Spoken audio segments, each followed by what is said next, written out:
Mark, boy, am I glad you're available to do this job. The client is the Vegas Tourism Board, and they're doing a campaign to try and draw more people out to Sin City on vacation. They didn't have a huge budget for this, so they used stock footage and stock photography to put the spots together.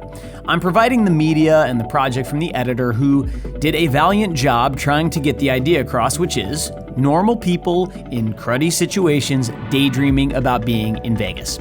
Feel free to tweak placement and sizing of elements to make this thing work the best it can. I know you'll make it work. Thanks. At the beginning of the job, I think it's always wonderful to say to the client, this looks like a lot of fun. Or sometimes maybe it comes out more like, this looks like a lot of fun. But in this case, this actually looks like a lot of fun. Let's get into it.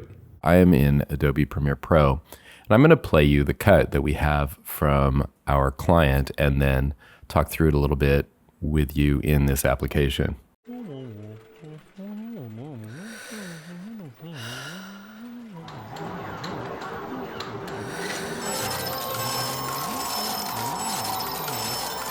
We know, you'd rather be in Vegas.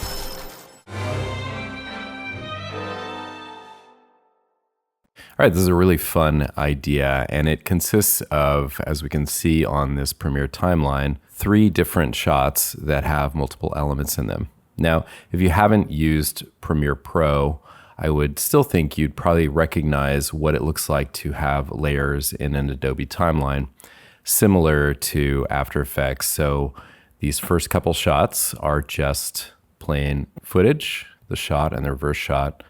And then here, by turning layers on and off, I can see that we've added a screen and there's some chips over here. And then skipping ahead, there are more chips. And instead of a screen, we now have a couple of slot machines as her fantasy really takes hold. And then of course we have the ending shot where she has now been transported to a casino. So right off the bat, my impression of this is a spot that relies entirely on visual effects. That's not to say that the effects are crazy elaborate, but this is magical realism. So the audience is gonna watch this and they're gonna know this stuff's not really happening. She's either dreaming it or she's so good at manifesting reality that she's creating her own. But either way, it's gonna work because what we do is both believable in that it looks right and kind of not because it's preposterous. So right when I started watching, when we go from this first shot to the second one, there's something a little jarring to me, and you might have noticed it too.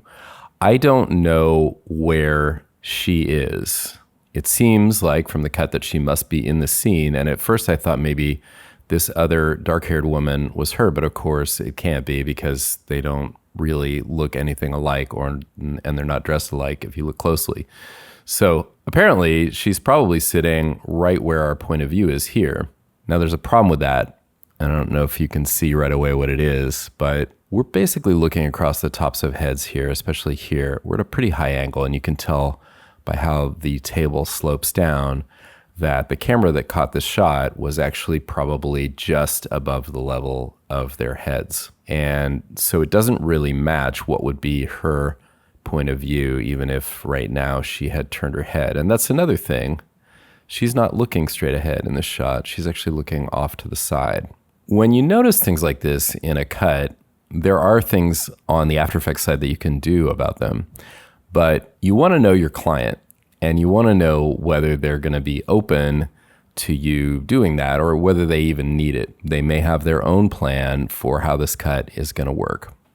What we do know is that the assignment is to composite these 3 shots and make them look more realistic. And that's where we're going to focus most of our effort. Before you start a project like this and just dive into it, there are a few things that's really helpful to know. And you may just know them or you may need to ask. So first thing, I'm watching this cut and I can see there's some things I'm probably gonna wanna change even with the timing and the framing of the shot. This feels pretty loose and like this kind of client is gonna be happy to let me do that, but certain clients would really hate that. So I'm a big believer in the saying that goes, it's better to ask for forgiveness than permission, but when you ask for permission, you don't waste a lot of time doing stuff that they just end up saying no to. So just kind of feel that one out or just flat out ask.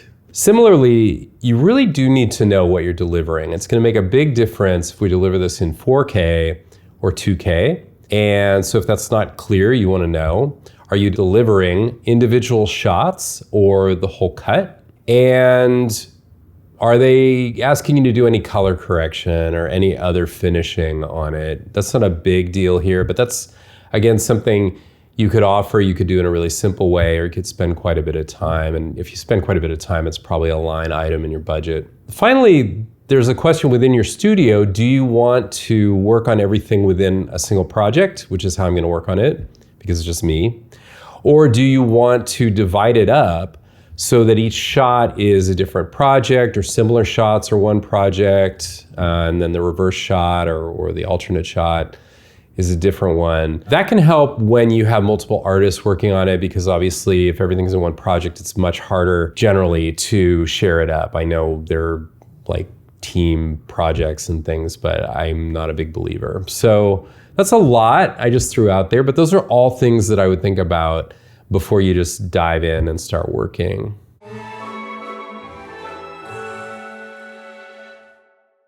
If you haven't done this before, it's pretty straightforward on the one hand and can also get a little confusing on the other hand. So let me show you the simple part, which is just getting started. Under File, Import, I can choose Import Adobe Premiere Pro Project, and there it is. Now, there's only one sequence, so it doesn't really matter if I just say all sequences. And the way things come in, it's organized exactly as it was in Premiere, which we didn't really look at, but there are a lot of individual folders, sometimes called bins in editing. And then there's the master sequence, which I'm just going to drag out to the root, and I'll close that up. So already this isn't exactly how I would organize this in After Effects, but I'm not going to worry about that too much and just move on with this composition. As soon as I open it, one look at the timeline and it looks like kind of a mess. It's really different than how it looked in Premiere Pro.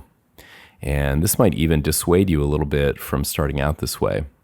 But let's break this down a little bit, particularly if you're just not familiar with the difference between the two apps. So Premiere Pro is an editing application. Let's just take a quick look back in Premiere Pro at the same project. The way things are organized here, we have tracks with a number of shots in each track. So at the base level, in that V1 track, are all the source video backgrounds, and then above them are the layers that were added. But for example, where there's this loop of the slot machines blinking, that's the same cut repeated multiple times in the same track. And down here below, of course, are the audio tracks. Over in After Effects, those loops of the slot machines are now each an individual layer. So in editorial, we want things to be organized so we can have multiple clips on one track, but that makes it difficult to work with them as individual layers. After Effects, on the other hand, is set up to allow us to freely reorganize and animate individual layers as elements. And that's what we like about it. But that means that we've got a bit of cleanup to do if we want this to not just be kind of an unholy mess over here in After Effects. So the first thing I'm going to do is just sequester, if you will, all the audio into a pre-comp. And if sequester is not, if that's too fancy a word, I'm just going to pre-comp it. So with all of the audio layers selected, I'll just pre-comp those. And I can give that a helpful name, something really simple like audio all. And the thing to keep in mind in this case is I don't need to worry about audio at all in After Effects. It's just a reference. So I'm just going to move everything into that one comp, and I'm going to turn it off because actually I don't really need it as I'm previewing. It can get annoying to have an audio playing every time you preview. I'll just turn off the visual as well, even though there isn't any. And that'll just remind me that that layer is really not participating in the work that I'm doing. And if I really don't want to worry about it, I could even lock it, but let's move on. So here are those base background layers. And then the way things are right now, each track sequentially is above the next one. So what I would like is for each shot to be organized so all those layers are together. And I'll probably end up pre-comping them later, but for now, let's just at least organize it a little better. Using Command or Control on Windows, left square bracket, I can move the layers down, which also pushes them all together. Command right bracket to move them up one. Then moving to the next section, again, these are the loops of the pinball machine, and they're looped like that so that the blinking happens in this kind of incessant repeating fashion. Now, there's something that appears to be a little bit off here. Let me zoom into the timeline, and you can see there's an extra frame at the beginning. And actually, if we go to the other end, there's also a gap at this end of a frame. Now, normally I would drop everything at this point and figure out what the heck happened, but because I already know what happened, I'm gonna move on and save this fix for just a few minutes from now in this lesson, because right now I just wanna focus on the job at hand, which is getting this a little organized. So let's just do a quick fix. I'll select all these layers that are off, deselect the one that's not, just nudge them forward one frame. And now what I'd like to do is take care of this loop, because it's bugging me that it was done in this way that creates a lot of layers. I would like those to be one layer. Now, I could do that by pre-comping all of them into one layer, and that would be done. But there's a more elegant way to do it. So let's do that, and it'll allow me to show you a pretty nifty little expression that is actually probably the one I use the most doing visual effects in After Effects, and that is keyframe looping. So with the first layer selected, I'm going to add time remapping, and that creates keyframes at the beginning and end of the original clip. I just have to go to the in point and create a keyframe there, another one on the out point, and then get rid of the other two keyframes that I don't need. And now I have the basis to loop those. Now, to loop these, I'm gonna assume that you've never really worked with expressions. If you have, you probably know this trick already. You can activate an expression for any property by Option or Alt clicking on the stopwatch. And that gives you a little bit of code. And right now it's just the default, so nothing has changed yet. By selecting that one little bit of code, what I can do is choose a different command here. And I could also just type this in, but I'm going to show you how to find it on this menu. So under property, there are a number of expressions that start with loop. And the one that I'm looking for in this case is loop out. That's the one you're going to use the most often. And this is the type of situation where you would use it. And there's some other stuff in here. Those are the arguments. I'll get to that in a moment. So having selected it that way, it gave me these defaults. And those are actually exactly what I want. So the type I want is to cycle the number of keyframes I want at the default of 0. I click enter on the numeric keypad, and that expression is committed. Now in the graph editor, I'll show you the result of that. Let's go ahead and stretch this out to the end here. Okay, so there's one cycle of time remapping, and all this is doing is just going through frames in time. So now if I click on this little icon right here, which enables expressions to be previewed in the graph editor, now I can see from this sawtooth pattern that that cycle is happening, that the loop out cycle is repeating. So if I go ahead and actually delete these other layers, then just like that, we've got it cycling, and that is the purple one. So now let's go ahead and do the same on the blue one. I'll just select that layer, go back here to the end, set the out point there, but I can't do that until I set time remapping. With time remapping on, I can lengthen that layer using Option right bracket. I actually made it one frame too long, and I'm kind of a neat freak, so I'm gonna make that right. Go back here. There would have been a faster way to do this, which would be to just copy these keyframes and paste them in. Let's do that now and then delete the other two. That was a little clumsy, but I'm just gonna leave it. And again, I can just delete these other layers. And now it's tidier, which was the whole goal. There are other cases where there are other really practical reasons to use that looping expression. Let's take these, and this time I'm just selecting the top 4, command left bracket to move them down layer by layer until they're above the background. And finally, these last 2 layers, I'm just gonna physically drag them down in the timeline. So now we have a much tidier looking edit. It's still not as concise as it would be in Premiere Pro, but again, for good reason, because now we want to work with these individual layers. Now let's talk about the dirtiest four-letter word in After Effects, which is precomposing. 2, 3. Precomposing is something that many, if not most, After Effects artists avoid because things go away and you don't have access to them anymore. And in motion graphics, that can be a big problem. If they have keyframes on them, they end up wanting to tweak and adjust. You don't really want to dig down into another comp where you can't see the master comp. You know the deal. In visual effects, however, that's less often the case. Timing comes into play, sometimes a lot, but sometimes not very much.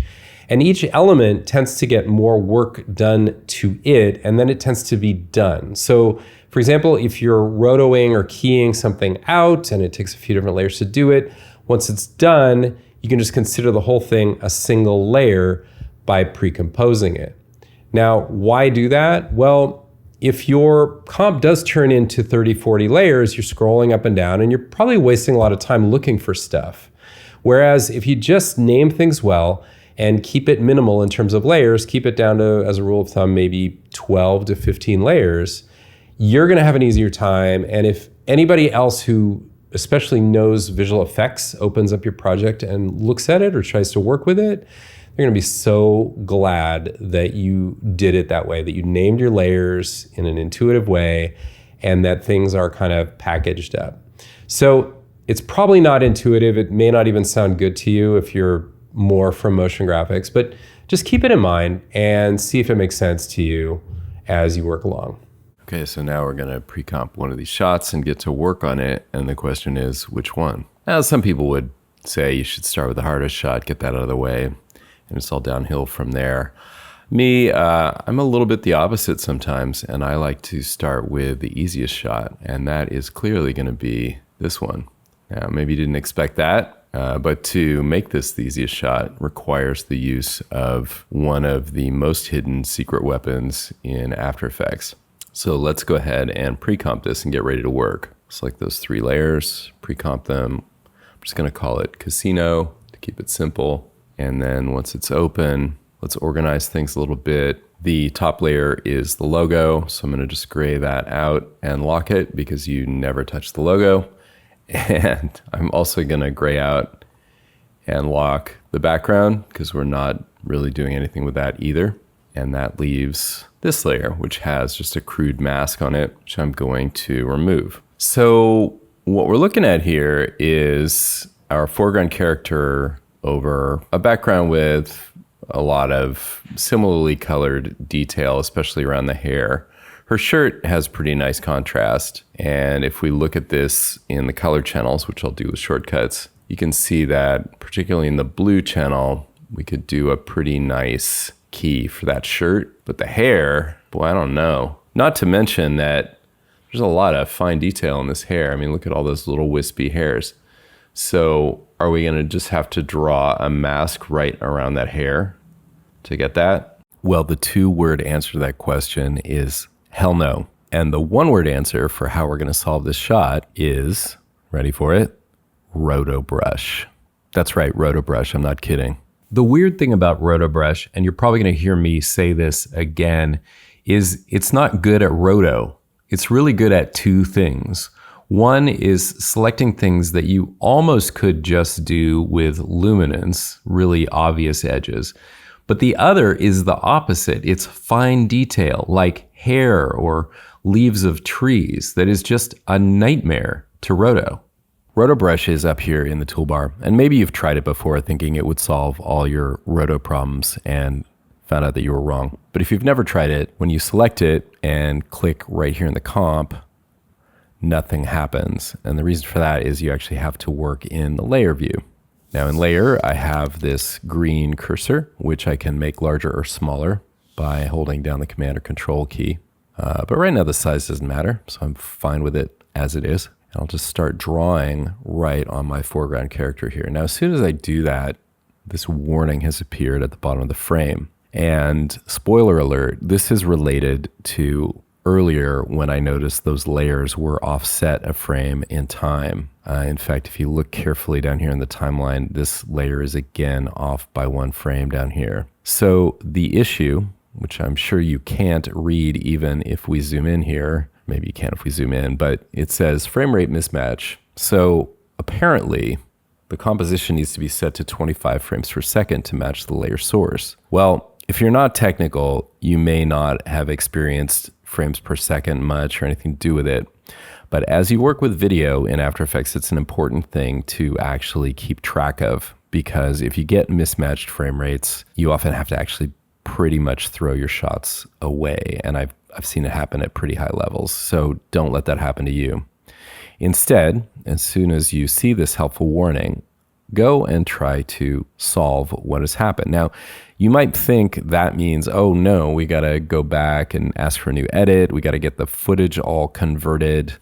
Everything's going to have to be started from scratch. No, not at all. Instead, all we're going to do is right click on this layer and reveal it in the project using reveal, layer source and project. Now down here in the lower left of the project panel is the interpret footage dialog. If I click that, it pops that up. All I have to do is type in a new number, and it's even already highlighted for me. So I'm going to say 23.976. Now, never mind for right now why that's 23.976 instead of 24, which is what it actually is. That's because of sound syncing in the United States, and don't even get me started.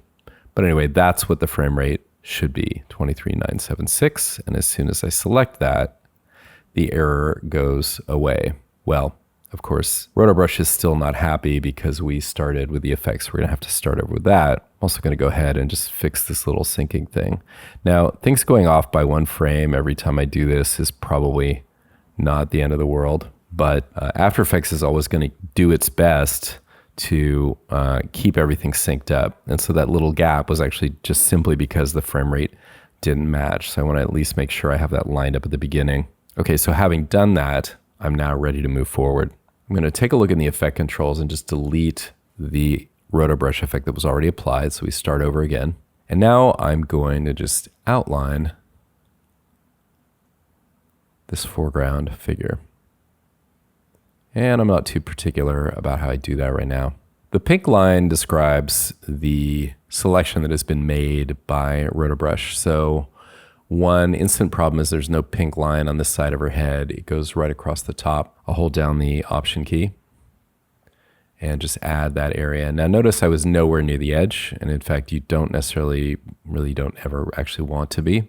And there's something I already did wrong, which is I started painting right here on the first frame of the video. And the reason that that was the wrong decision is that in this case, looking at the video, she doesn't change her position much. And the most flexible place to put it would be right here somewhere in the middle. So I'm gonna, again, just undo my decision by deleting the effect and try once more. Now, this time I'm also gonna go a little more carefully around the hair right here to get this part, not the wispy part, but just the part that is solid hair that wasn't selected before. And again, I need to subtract this area over here.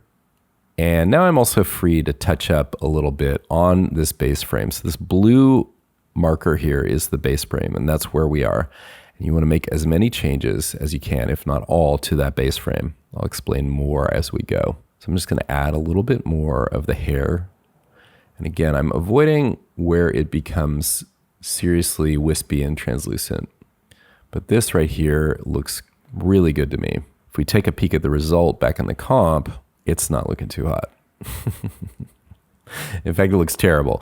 And this is what you probably associate RotoBrush looking like if you've used it without actually going the level deeper that we're going to go.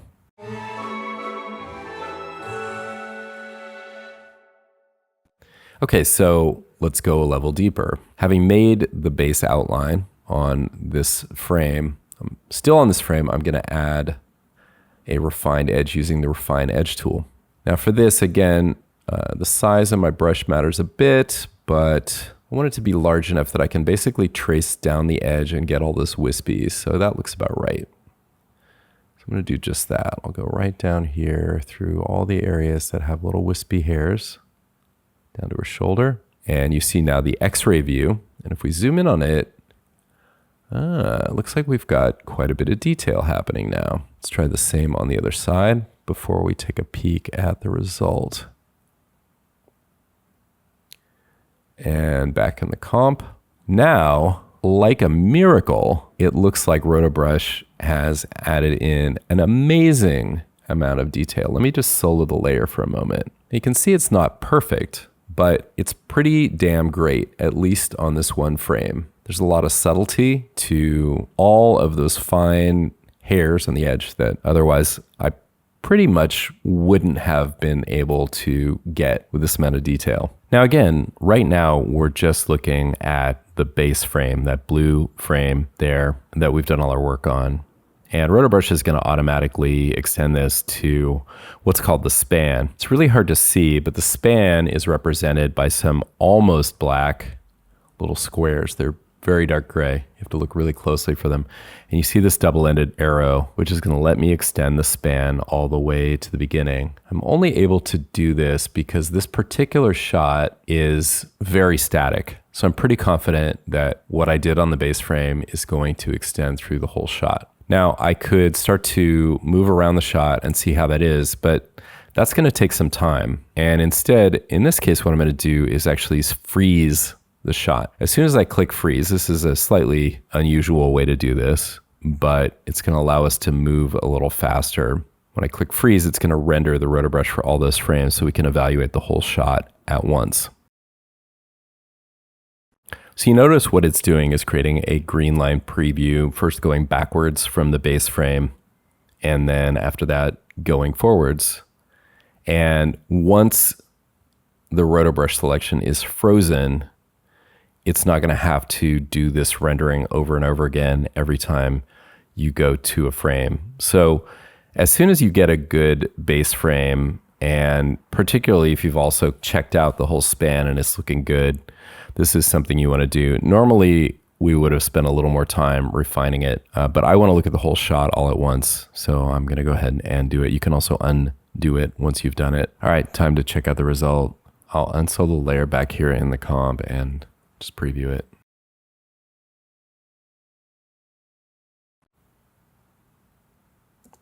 And again, I seem to have had this one little gap open up here. There we go.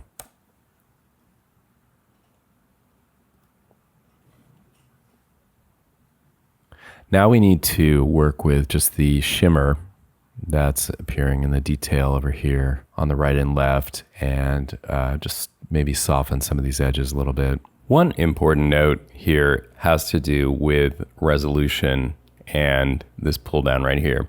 So right now I have it set to quarter res, and in motion graphics land, you could practically complete a project working all at quarter if it's all about motion. You don't often need to see things at full res, but obviously here I'm looking at fine detail and I'm even zooming in. And if I knock that down to even half resolution, I'm no longer seeing an accurate representation of what my edges look like. So these lower resolutions are great for looking at animation, but they're terrible for looking at detail. So be aware of what zoom level you're at. And if you're at 100 or above and you're looking at detail, make sure that your quality is at full. If you want a foolproof way to control that, you can set this to auto. And by doing that, anytime I'm zoomed in, it'll be at full. And if I zoom out, it'll drop down to the corresponding resolution for whatever zoom I'm at. So at 50% I'm at half, 25% I'm quarter. If that's not so useful to you, you can also use keyboard shortcuts. Command J gets you to full, Command Shift J gets you to half, and Command Option Shift J gets you to quarter. And of course, the corresponding ones on Windows use Control and Alt. The RotoBrush and Refine Edge effect includes a number of controls to now adjust the edges. And when I say now, I mean now that we've created a RotoBrush stroke and even frozen it. So I'll solo the layer and just take a closer look at what we've got. There's this kind of dark edge around her shirt. And then as we saw, there was a kind of what I called shimmer, which is actually what you would call chatter in the realm of RotoBrush. So let's just go ahead and adjust both of those. The black line along here is also something we can adjust using decontaminate edge colors. In fact, I'm just going to go ahead and do that one first. This often actually is helpful to do. Now, right off the bat, it didn't totally solve that black line along there. What I can do is take a look at the decontamination itself, and the white areas are where decontamination is helping. So if I increase it to maybe like 2.5, now that line is thick enough to incorporate the area where that black outline was happening, and now it's gone. Now, this isn't always the right choice because it does kind of bleed colors together in a way that isn't always what you want, but in this case, it looks like that is helpful. The feather controls in RotoBrush are a little different than feather in any other After Effects tool. They're kind of weaker. So right now there's a feather by default of 5 on all the edges where you're mostly going to see along the shoulder there. And that still looks kind of hard to me. So I'm going to double that to 10. And it just looks just a little bit softer like that. Down below the main RotoBrush matte tools, which are those hard edges like the shoulder, are the refine edge matte tools. And so that's going to be up here for the hair. So I'm also going to add just a bit of feather to that. And you can see that just kind of nicely soften things. But if I preview, there's still going to be that chatter happening. We can even see it frame by frame as I preview. It's pretty pronounced. For that, I'm going to turn on chatter reduction. There are a couple options, more detailed or smoother. Now, in this case, I don't really care about having more hair detail as such, but I do want it to be smoother. And so I'm willing to have the slower method in order to make it smoother. And I'm just going to go a couple frames ahead and behind. It is slower now. And there is less chatter, but there's still a bit. So one thing you can do is raise the reduce chatter amount. And in fact, you can go above 100%. So in this case, I'm going to go all the way up to 200%. Now, I came to that number via a bit of trial and error, but I'm just now showing you that that's going to calm things down. And so let's go ahead and preview that. Now here's an irony for you. With Roto, whether it's RotoBrush or masks or whatever method you're using, you work frame by frame, but you can't really see what's going on until you look at it in full motion. And having done that, we're really close, but I'd still like to see it quieter around these edges of the hair. So what to do? You might be inclined to go into these matte and refine edge matte settings and mess around with those. But before I do that, I want to take a look again at my RotoBrush work on this layer. Now, to properly see it, I'm going to have to turn on this pink alpha boundary again. And when I do that, I'll bring this up full screen so you can see it as well. There are areas in the hair, just zoom in, that are showing as selected semi-opaque, but if I turn off the render, they're actually pretty solid. They should be. And it would be so great to just firm those up. So, by the way, the pink boundary lines only show up with the RotoBrush tool, and you can activate them, this little button down here. There's even a shortcut, option 5. Down here, you can also use option 6 to just see the masked area with a color, and you can even set what color you want. And down here, of course, there's the equivalent of option 4, the alpha channel. And you might be thinking, well, if only I hadn't already refined the edge, now I'm stuck, right? Well, in fact, no, you're not. I'm going to just turn off freeze and go back to the base frame. And the reason, again, that I go back to the base frame all the time is that's the only frame that I can adjust that affects the whole span. Any other frame is only going to affect all the frames that either follow it or come before it away from that base frame. So I hope that made sense. Now, what I want to do is just take the RotoBrush tool, the original one, not the Refine Edge tool, and come down much closer to the edge this time and just reselect through here. Let's see if that worked. Yeah, so looks like maybe I went a little too far right there. Let's try once more. You do have to be a little careful how you do this. I don't want to play a game of going back and forth over and over again. You know what I mean? Okay. And then over on this side, do the same thing, just through the areas that I know are opaque. So there's a much narrower edge that is being refined now. I see a little issue right there, and it's also okay to just go back with the refine edge tool and make sure that that one is looking semi-opaque. Okay, so normally I don't freeze the roto brush every time I adjust it, but as I get close to the end, I just go ahead and bite the bullet. This takes a little while. We're going to speed it up in the recording, but it will save me time again every time that I go back through this cut. Otherwise, it's going to have to re-render all of these strokes every time, and you really don't want that. Having done that, we'll take a look at the original edit.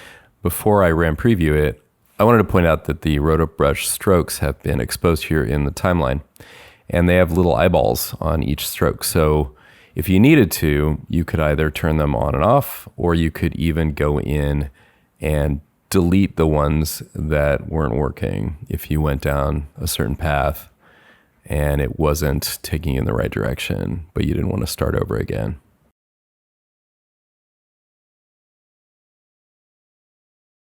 I say we call it good and move on to the thing that stands out to me most right now, which is color matching in this shot. There are two major problems with RotoBrush and two things that is really excellent at. The first major problem with RotoBrush is that it has the word roto in it, which implies that it's good for rotoscoping when it's not. It's great if you have a high contrast type of situation. Take a look at this DKNG print on my wall. It would nicely select that frame and the print inside it. And if I had a moving shot of the wall, it would remove it no problem. Big deal, right? But the big deal is that it would also work really well with hair or other fine detail, a tree line, little blades of grass with a sky behind them, what have you. For whatever reason, RotoBrush is better at that than almost any tool I know of. Those two situations are great. Forget about the rest. The other warning I have about RotoBrush is that it is a processor hog.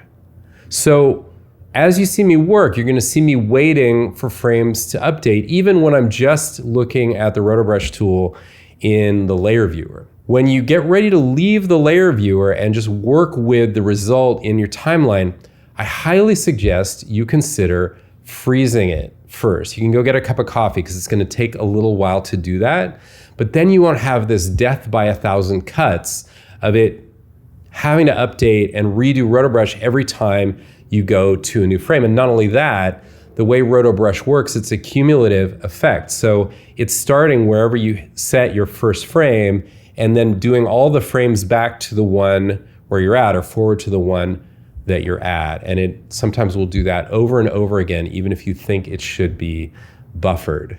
So those are my two major cautions about RotoBrush, and now you can have fun with it.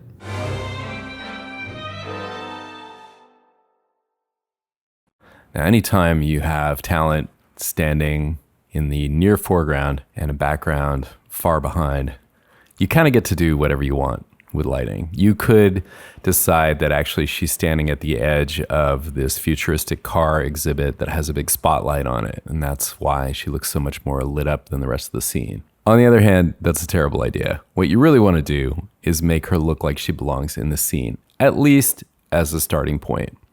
And we'll talk a little bit later about the leeway you have in that. But right now, she just does not look like she belongs in the scene, and it's no longer because of her edges. There are a couple different tools that I use for color matching, and those are levels and curves. I'm going to start with levels because it's a little easier to show what I'm doing, and then I'll recreate a similar adjustment with curves. Most of you have probably used this effect before, but I'm going to show you how to use it in maybe a slightly different way than you have in the past. The first thing I want you to do is stop looking at this as a color image and instead view it as black and white or grayscale. And the simplest way to do that is to switch to one of the individual color channels. Now, there are shortcuts to go to red, green, and blue. In most cases, including this one, I suggest you start with green. Green is the dominant color in your vision spectrum, and it's going to have the closest to representative grayscale of the whole image in most cases. And therefore, that makes the green channel a good starting point. We could adjust just the green channel, but in fact, I want this as a starting point to adjust the entire image. And I wouldn't necessarily do it this way if, say, the image were predominantly green, or if instead it had almost no green in it. But this is sort of a regular run-of-the-mill set of colors in this image.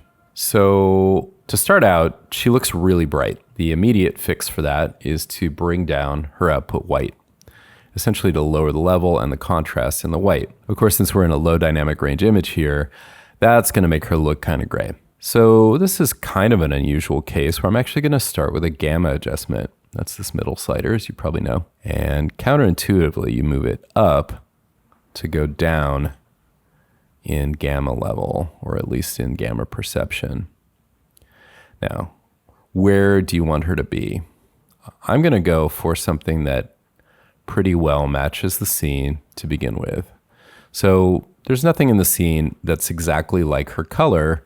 I'm just trying to create a black and white image or grayscale image that looks believable. Like if I were going to output this as a black and white photo, I would want it to look right. So let's call that a good starting point. You are free to disagree, and you're going to get your own chance to do this. Now we're going to move over to the red channel. Now here she is clearly too bright. So this time bringing down the white level is probably a good idea. I don't like to mess with gamma in the individual colors. And I just made a mistake, by the way. So one thing I didn't do, I'm just going to undo that, is I didn't switch over to red. That's very important because we started in green, but we adjusted the overall RGB. Now we're going to adjust individual color channels, and that's where the real magic is going to kick in. So again, we're doing the same thing as before. We're adjusting this as if it were a grayscale photo. And again, I just see her looking too bright. And in this case, I don't mind the slight loss of contrast by bringing down this level. So that's the output white level, as it's called. And I'm going to increase the contrast a bit in the blacks by bringing up the input black level. Now again, we're just doing this by feel. What feels good? Something like that might be about right. Okay, so we already adjusted looking at green. Let's go over to blue. Okay, blue's a little weird. So in blue, her shirt, which is more blue than anything else, is just really, really bright. It's like these lights in the background. So I want to bring that down a bit. But that, of course, is making her face, which already looked really dark, look even darker. How shall I deal with that? Well, it could be that, despite that I said don't adjust gamma here, a slight gamma adjustment is called for, but only slight. And again, to repeat, I was suggesting you not adjust gamma in individual color channels using levels. It's a little better doing this in curves. You have a little more latitude to make it work. But that is looking more like a believable grayscale image to me. So let's just call that our first attempt. And now it's time for the voila moment. Turn off the blue channel. And instantly that looks bad, right? But I'm going to show you how we're within range of something good. So I went too far with the blue gamma, as I thought might be the case. And I think I'm just going to bring that back to the middle and take care of the blue channel some other way. I think the blue-white level is also coming down a bit much. It's turning her a little bit green. So we're just going to soften these adjustments to the gamma and input white here. I'm looking right now at the highlights in her hair and just kind of balancing things out. Okay, and then let's look at the red channel because we made a pretty big adjustment over there as well. I'm just going to gently move these around and see if we're in the right place. And now I'm really looking at, do I like the way she looks? Whether or not it looks to you like she's now matched in the scene, let's take a look at a before and after. So We've adjusted her to there, and that's where we started out. So that will do as my example of how to adjust in levels. And now I'm going to start over in curves as if we never did this and see if I can do even a little bit better. So once again, I'm going to go to the green channel. And again, to remind you why, I just want to look at this as a grayscale image. If I were to take the whole image and turn it grayscale, it would look a lot like this green channel in this case, because green's the dominant color again. So let's just come down.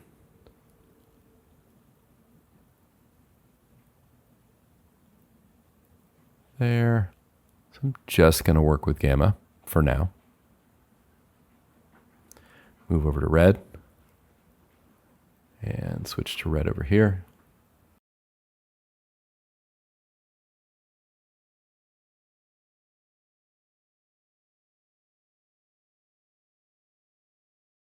That's looking somewhat believable, but I want to see the overall gamma come down a little bit more. And then blue, same problem as before. We need to bring down the shirt, but now our face is going dark. I'm just going to make a middle point to the gamma here. And let's say that that's better and see what we've got. Okay, so it's a similar problem as before. I went too far with blue, turned her shirt green, and I went a bit far, or maybe not far enough with the red. Let's see.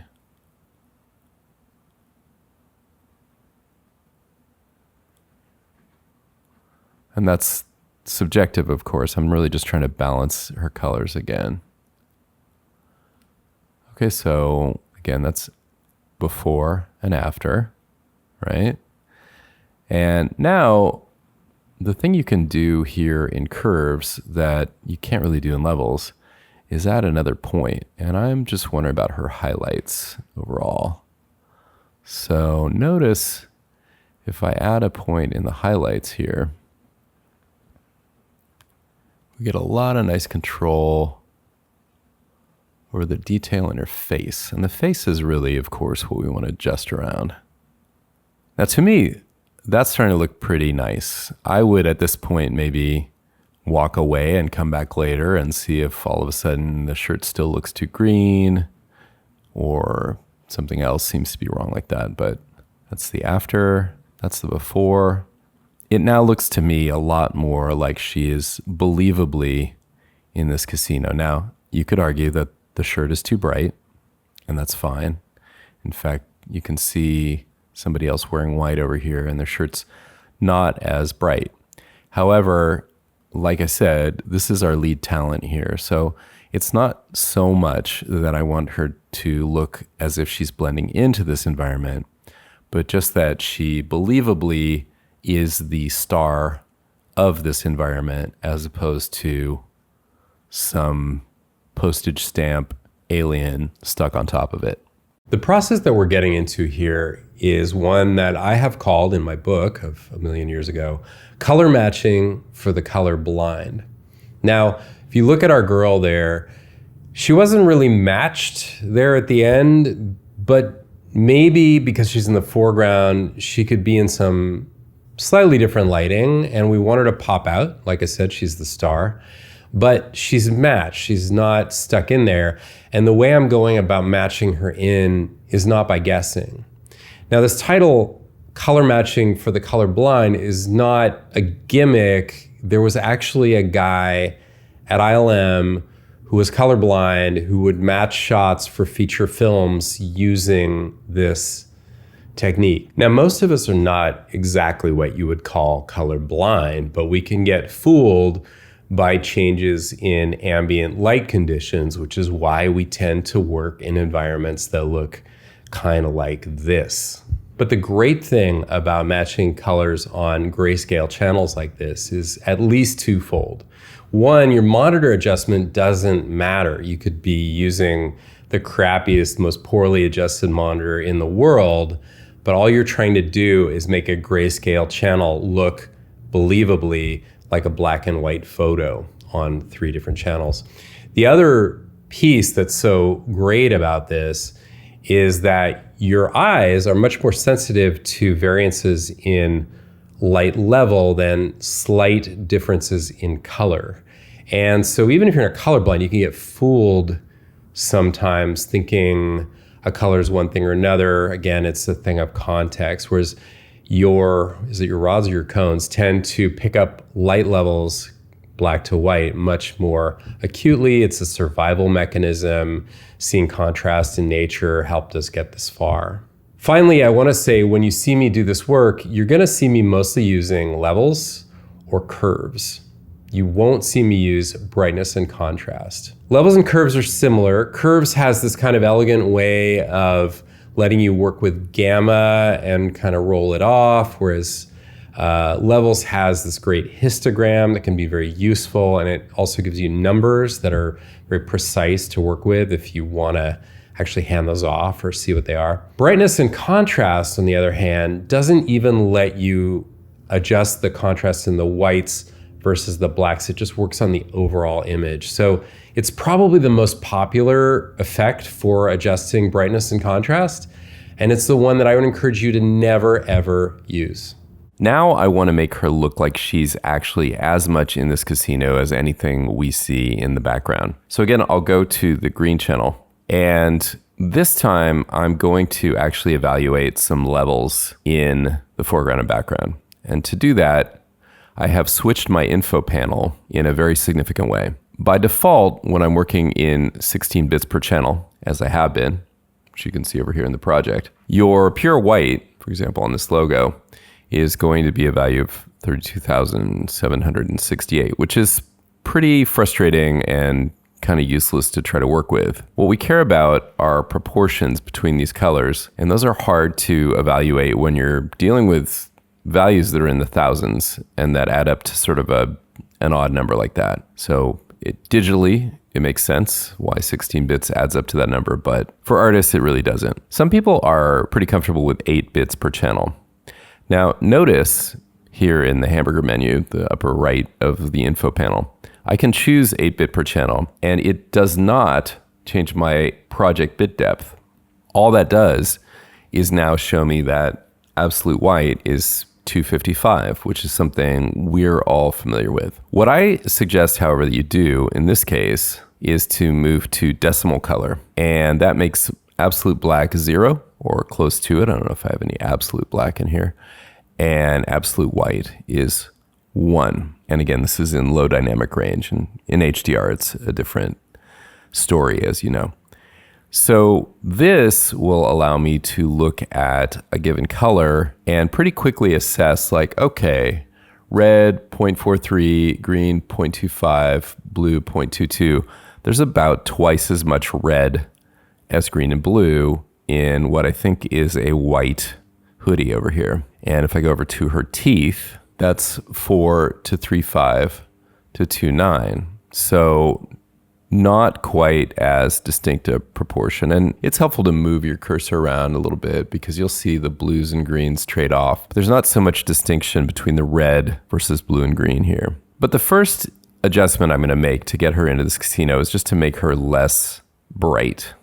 Because right now it's really like she's got a special light on her. And let's just take that off by taking the levels down.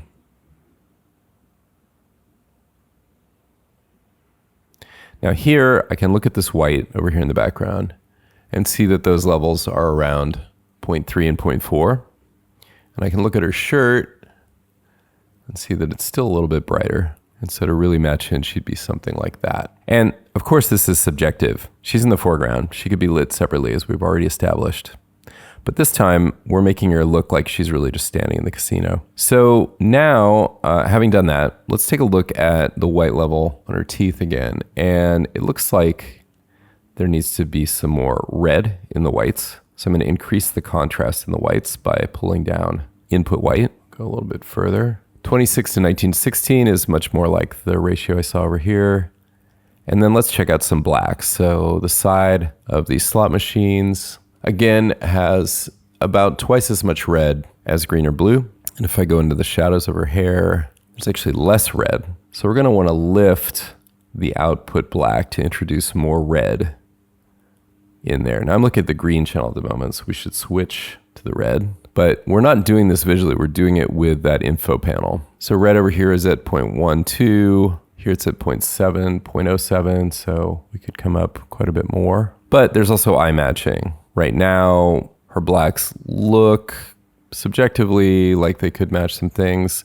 The shadows down here are darker. They're in 0.03. So anywhere in here could be about right. Let's just talk about proportions. So the red proportion is actually too high now. It's 0.09 to 2 and 1 for the others. So let's come back.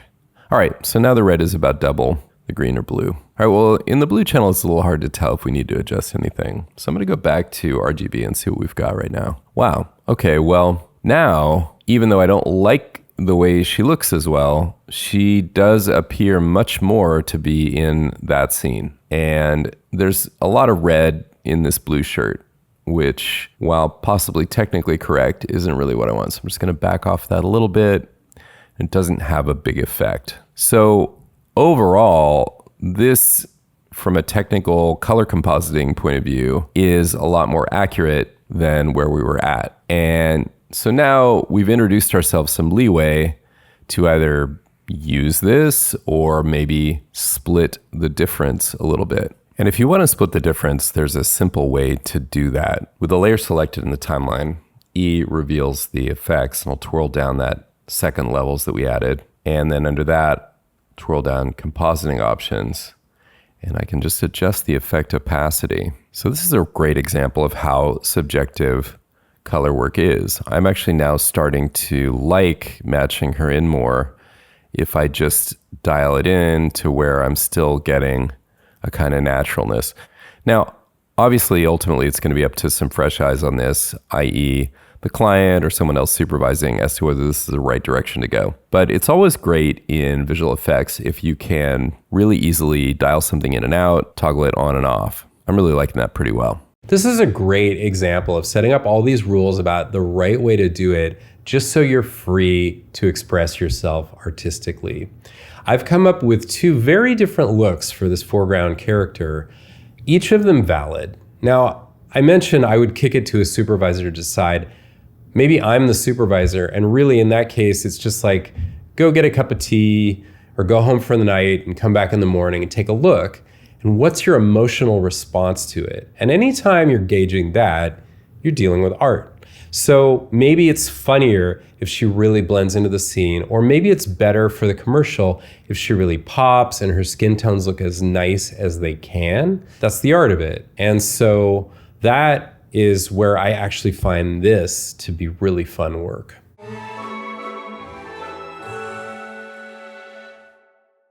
Now let's tackle what seems pretty straightforward, which is to get the screen and the chips looking integrated. There's a little more to it than you might think, but I think you're gonna know how we get started at least. I'll pre-comp and call this wide 1. Start anywhere in the shot. Let's see, this middle layer is the screen, and that would make the top layer chips. So the screen just needs to fit, needs to be a little bigger. I'm not gonna worry about cropping it a little bit. Turn it off. And just hit the corners.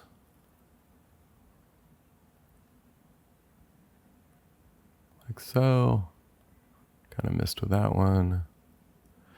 Essentially, we just don't want these to catch the eye. The thing right off the bat that looks a little wrong is the top. There's some curvature here, so a straight line doesn't quite work. I am just going to cheat this up a little bit, because after that, I don't think anybody will be looking very carefully at it. Let's see how that looks. Okay, that'll do. One thing I will add is a little bit of feather. Real world edges don't look like this. We have reference sitting right behind it, and there's some softness there. So let's just add a little bit of that. This goes for almost any edge you're going to find anywhere. A lot of people don't do that. I think it's a good idea. The screen is too saturated for this shot. We want it to pop, but it's a little bit much right now. So let's add a color correction effect. How about vibrance? And instead of desaturating it, I'll just reduce its vibrance a bit. And that's just to make it look more like something you'd actually see on a screen. Okay, that's pretty good. Something about it doesn't quite match. Let's look at the color channels. Red looks fine. Green, okay. In blue, it looks really dark. I'll add a levels effect and just go to blue. Lift those up a little bit. That looks more like it. Okay, we'll call that done. You could always do away with this if it's not what you want. Moving on to the chips. There's a mask there that we don't want. And rather than roto this, let's take a look at it. I'm going to cheat and paste in a mask that I already created. I think you know how to draw a mask like this, but if not, we're going to be getting more into that in a future lesson. And this one just didn't seem all that interesting to me to demonstrate. I think it needs to move down a bit. And the chips look a little big. Something more like that. I'm just going to have them sit out here where they're not actually on top of that piece of paper. And they're pretty prominent. Now, they don't match color-wise, but that's not going to be too difficult to deal with. Levels again. Main thing I'm seeing is just the red level is popping a bit. I don't like bringing that down as much as I would like bringing up the input black. All I'm trying to do is take the pop off of that red a little bit. I'll zoom in here. And what do we see? I see a couple things right off the bat. First of all, these shouldn't be in sharp focus given that everything around them is a bit soft. I think just a plain old Gaussian blur is fine. Let's see what this gets us. I'll hide the masks. It's not really having a lot of effect, is it? So I could either raise it up quite a bit, and we'll finally get there, or I could use something more like a box blur that's going to get there a lot more quickly. But that's basically going to do it. The other thing that I see that's needed here is a reflection. Duplicate the layer and call this one reflections. Move it down one. And as a total cheat, I'm just going to slide it down, take the opacity down, and raise the blurriness even higher. And obviously some of these are bleeding over onto the paper, so let's just fix that.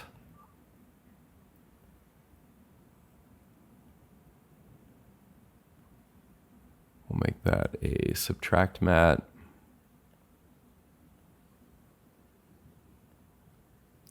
And that should do it. So after a good deal of noodling around, we've fixed what was wrong. And the question is, are we done? Let's take a look.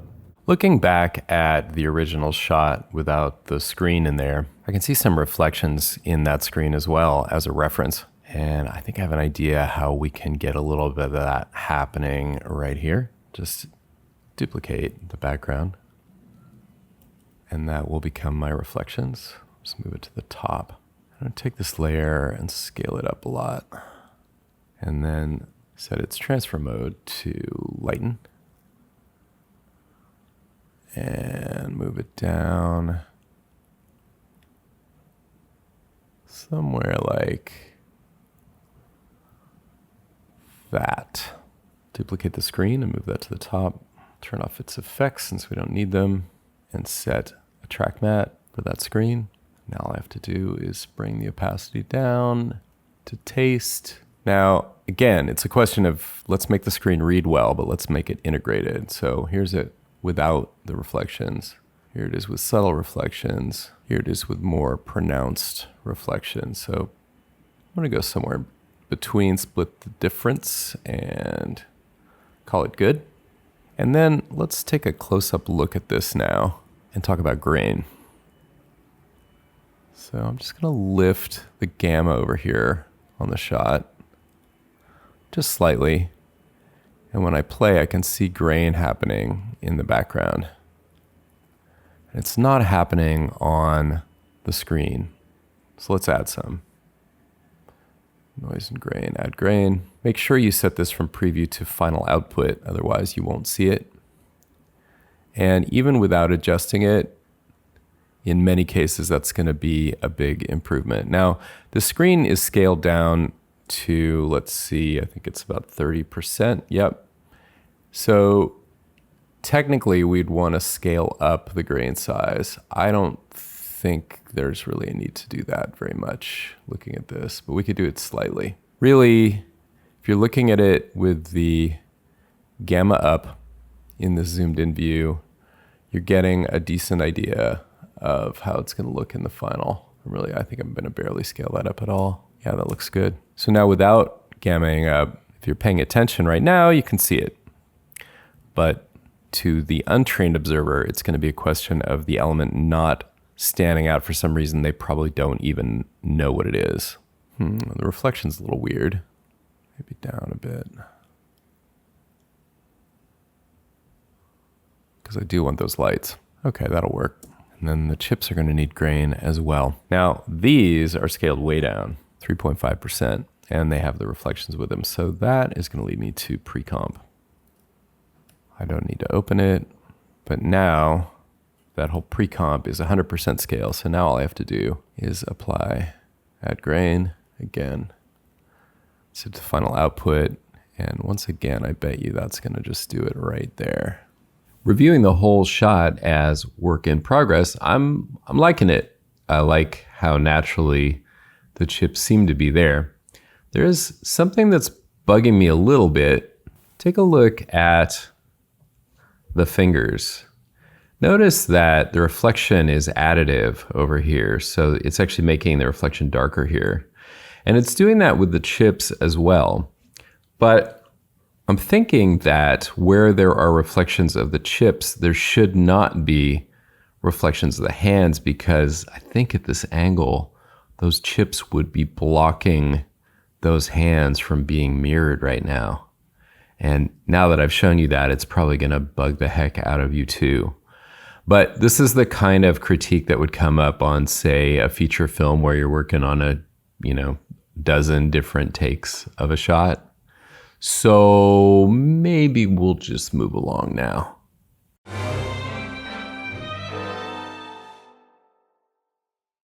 I'm a big fan of not being constrained by realism, but I believe what sets you free is doing your work to understand the way realism works. And the way to do that is to get reference. Now, it astonishes me in visual effects how seldom even visual effects artists will go just look at the thing they're trying to create. And sometimes it's just right there in the frame. The reflections on the table, they're right there in the frame. That's all I have to look at. But even if not, in this day and age, it's just too easy to go find an example of what you're trying to create. And then you look at it and then you make a decision. Am I going to do exactly that? Or am I going to bend it? And if so, how?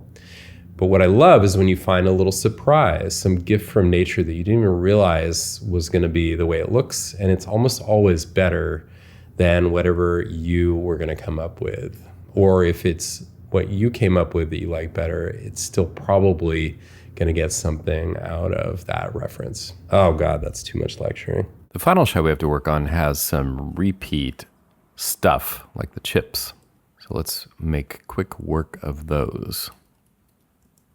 I'm going to get rid of these two reference layers of chips. The larger foreground one, I notice, has been placed right behind that glass, which I think is a great idea. I will steal the chips from this shot. And it looks like it's not long enough. So under time, I'll just choose freeze frame, because this is a still and the motion is coming from the grain, which is actually applied on this layer. So that'll be fine. Duplicate that layer and move that duplicate down here. Let's scale it up a bit. Let's move the anchor point down there and use scale right here. And some like that, I guess. I guess that looks all right. Let's take a look at those reflections. They were, I know, a little bit cropped before, but I think that'll match up more or less with the edge here in a way where I don't really have to go fix that. And then for the glass, duplicate the background, rename it glass, move it up to the top, set it to a lighten mode, mask it out. And to keep it from looking weird, add a levels effect, which is going to make good use of the histogram, because I'll just pull in input black until it's in the areas that actually have level. What I'm doing is getting rid of the sheen from the table and just keeping what the glass is doing here. And I can dial that in here. I could even mess with the gamma if I wanted to dial it in that way. Get it where it's looking good. Okay. And I think my grain is still fine from last time. Let's double check. We did scale up a little bit, but I just don't think that's going to matter. And it looks fine. So one of the fun things about VFX compositing is that what you're looking for your image is often right there in the source image. There was no need to create anything to get reflections from this glass. They're already there. And all I'm doing is basically giving them enough contrast so that all that's showing up on my top layer is those bright highlights, because that's really what I want. And then I'm using a blending mode that selects just them. I think we'll be doing more of that kind of stuff. And that takes us to these slot machines.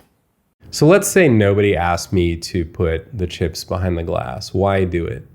Well, we all see scenes that we know were fabricated.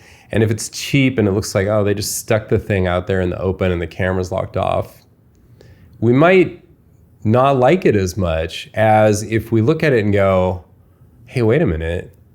They would have had to put that behind that glass. Wow, that's pretty cool. And like that, it's probably going on hopefully at the back of the mind. If it's going on front of mind, then the whole thing's probably really boring. But if at some level you're helping someone suspend their disbelief, which they're doing willingly, right? It's like hypnotism. Like you can't hypnotize somebody who's not willing to be, so I've heard.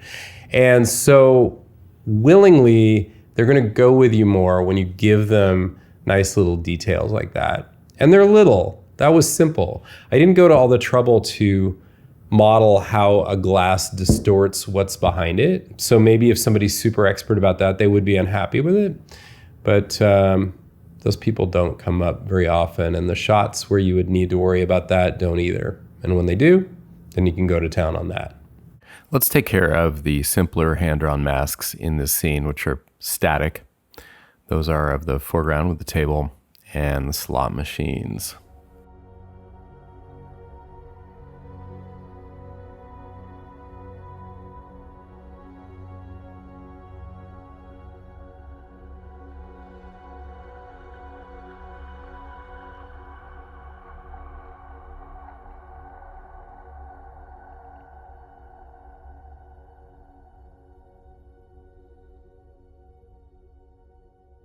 I think it would help to have something to fill in the gap here. Let's see if we can do it with a shape layer. Now, this is a case where I think we can get away with something really dumb and simple with a pretty blah color, because the last thing we want it to do is call attention to itself. I just got the idea to give this slot machine a little dimension because I saw it in the original image and I noticed that there really wasn't much there. And of course, once again, I need to add grain to that. Once again, just using the standard setting.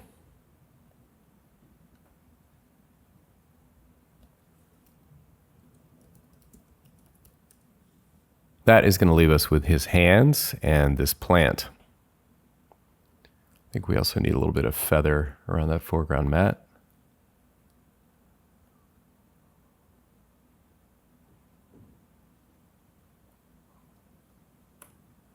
Maybe less than that. Just tighten things up here a little bit. So we do good halos.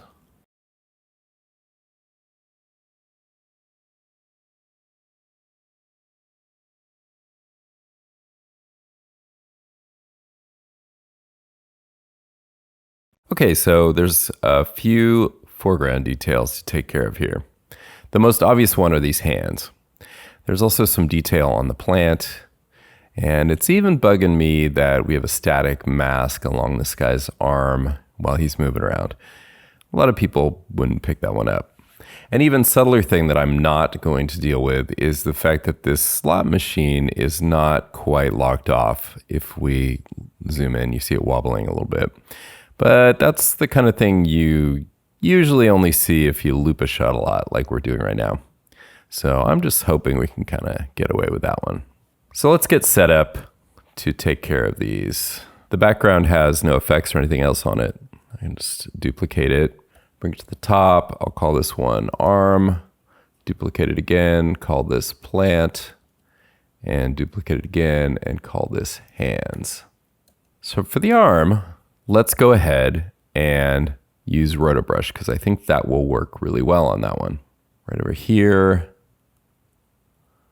I'll just select the Roto Brush tool, go right down the side of the arm here. That looks good. Get rid of this background that we don't want. Carefully just going right through there. Okay, and I didn't even really pay attention to what frame I did that on because he's so static. So I'll just extend the span across the clip. And I think I'm just gonna go ahead and freeze that because it's gonna work.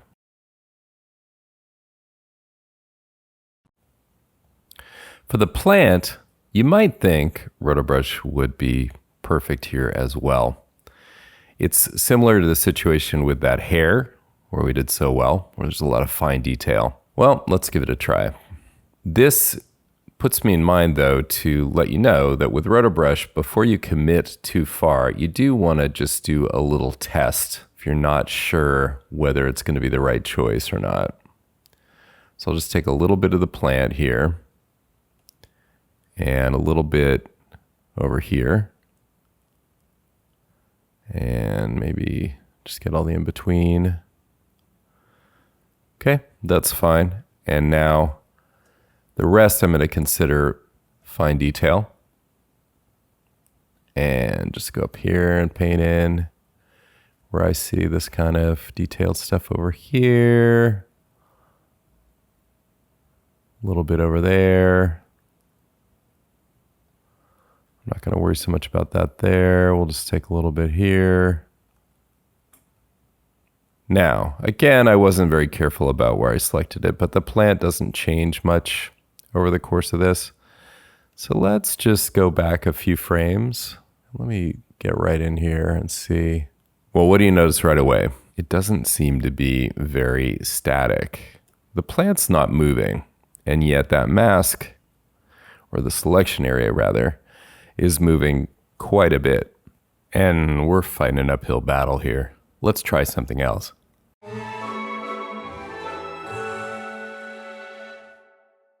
So you may have heard it said that there's more than one way to skin a cat.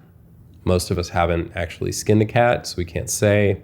Anyway, when you watch me work, keep in mind, my way is not the way. It is a way. And when I've worked on teams of artists who are doing similar stuff, especially when it comes to the small detailed stuff, I've noticed that everybody approaches it a little bit differently, and that's great.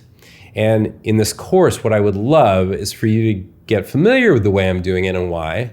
And in many cases, if you guys come up with something better, more expedient, or just more your own style, awesome. That to me is complete success in this course, and I encourage you to outdo me. So when you're solving a roto problem, it's super helpful to narrow it down to just what you have to worry about. I've masked out the 2 bits of plant detail that I want to keep here. And so in thinking about how to do this without actually painting in these leaves, because I'm lazy, I'm going to look at the color channels. Now you'd think that green would be a helpful place to look, but look at that, there's no contrast between the leaves and the background.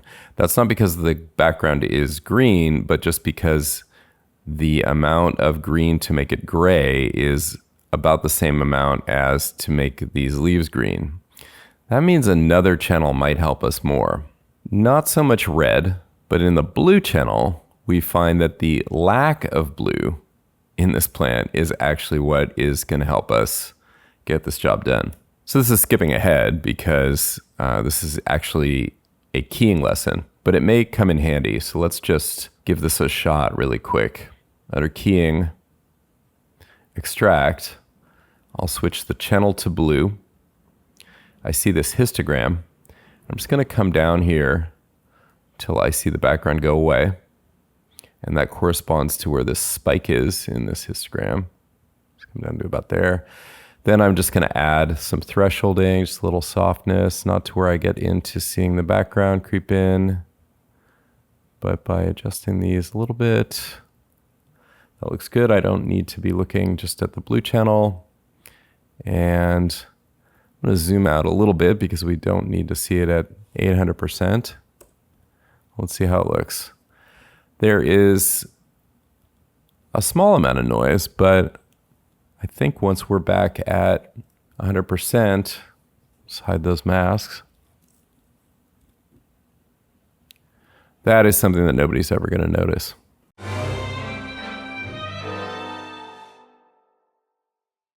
So these hands, he's talking with his hands.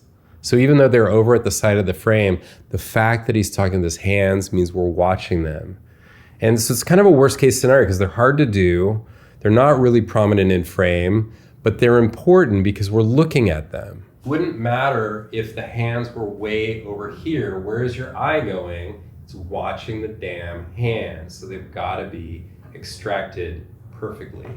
This is just a case where inadvertently, this thing when they shot it was probably just a little bit of extra business, has become the star of the shot, and we're gonna have to worry about it. So just to gauge the difficulty, I did a bit of animated roto with masks on these, and it became apparent that there would need to be a good deal of breakdown. If you look at the shot on the whole, the hands don't in any way hold their position relative to camera. They turn over, they're sort of dancing from one to the other, and we would have to get down to really finely articulated roto, which is something we're going to get into in the next lesson. Not to mention the fact that they are a supporting element in this shot. And because the thing we're really looking at are those slot machines, I wanted a way where I could just get these hands good enough.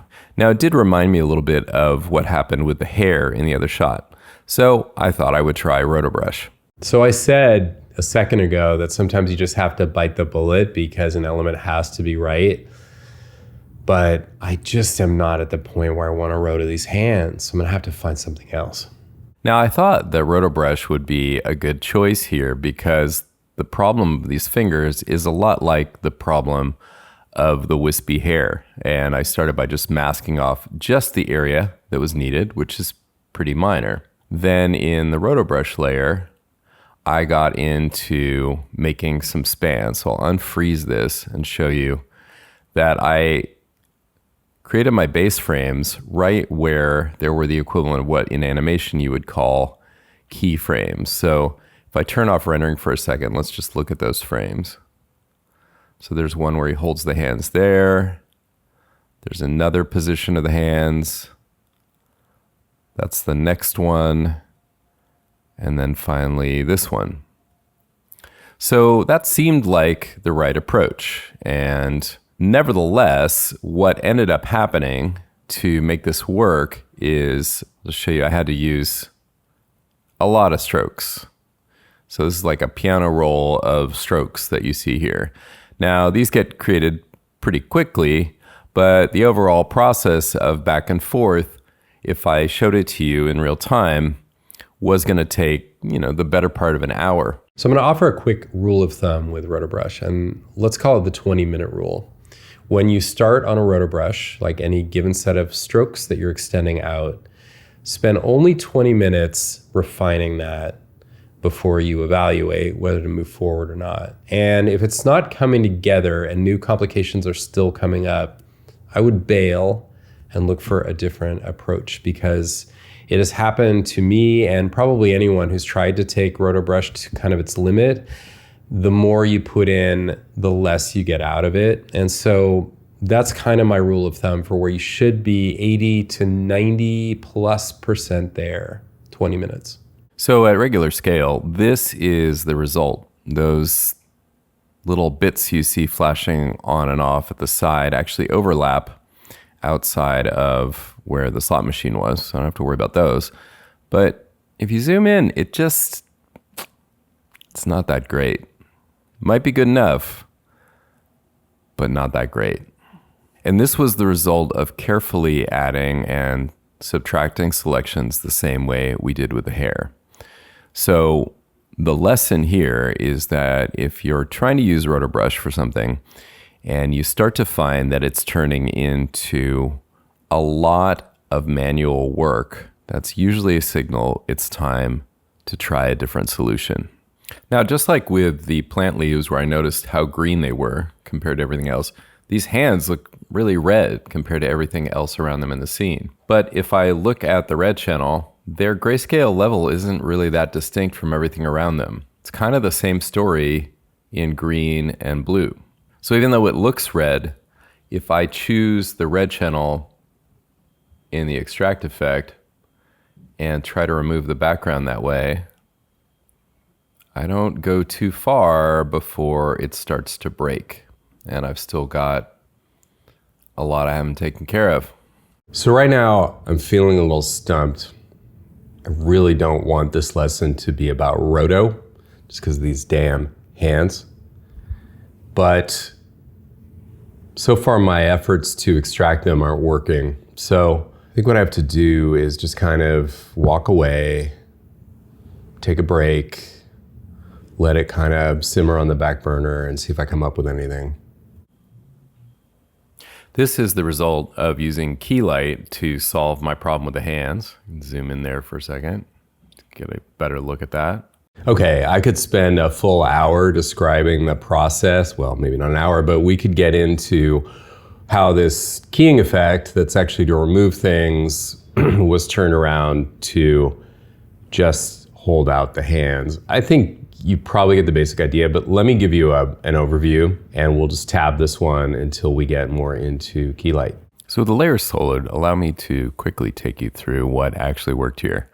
And like I said, I promise to go into more detail on this later on. Now, the key observation turned out to be that his hands just look very red compared to anything else in the scene, as does his face. Not red in a way where we could go to the red channel and extract them. Here they kind of look middle gray compared to the whites in the background and so on. But red in the way that Keylight understands them, which is that there is predominantly actual red in the image, if that makes sense. So just like the sweater's blue and the plant is green, the hands are actually red. And that's the way Keylight looks at the world, red, green, or blue. It's very rare that you end up keying red, because usually you're trying to preserve skin tones rather than get rid of them. But that's exactly what we did. So that was the first step. Then I added a choke and spread of that matte to just clean it up really quickly. I'll show you how to do that later. Shifted these so they would be an alpha channel with white as the core, and added a bit of blur to just feather that mask, which you can do with a black and white image. So having done that, I didn't have to worry about this extraneous detail because I'm using this mask on the main layer. And so by applying all that as a track matte layer, good to go. So this kind of reminds me of how when I first wrote my books, some people at Adobe were really happy, never told this story, that I told the truth about things that didn't work straightforwardly in After Effects, where I was actually using a workaround or I was not using the tool as intended. This isn't quite exactly that, but this is an example of me not making textbook use of the tools. And frankly, I'm all for it. And I know you're with me, because if a visual effects artist can be all for non-standard use of the tools, then certainly a motion designer can be, right?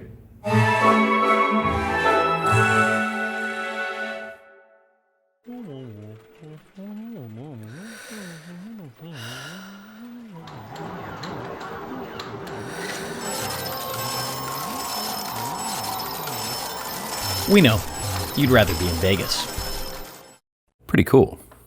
Now, you may have noticed a couple extra additions in here, which are these head moves and repos of these shots. So if you remember, the wide shots were framed more like this, which I said was too high, and I didn't believe it was her point of view. I left this shot that way with the slot machines because they're so tall. I didn't want to cut them off, but that could be addressed later. Over here though, I've scaled the shot up slightly. However, since it was taken at 4K, I have plenty of room to do that. I'm only at 57% scale, and 50% would be filling the frame.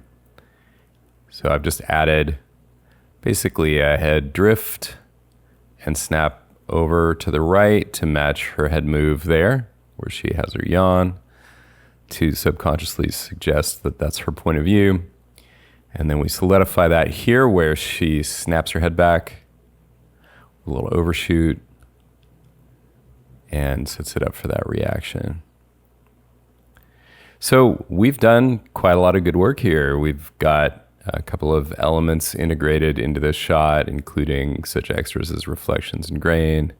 And then over here, we've got more of that with a bit of extra tricky roto that had to be accomplished to pull this shot off.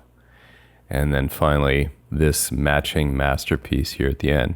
Now, all of this is just version 1. So, of course, it's going to depend on what it looks like once it's reviewed and, the client, whoever else wants to come back. All in all, I'm pretty psyched with how that came out. All right, well, celebration time. We made it through our first lesson. Let's recap what all we got into here.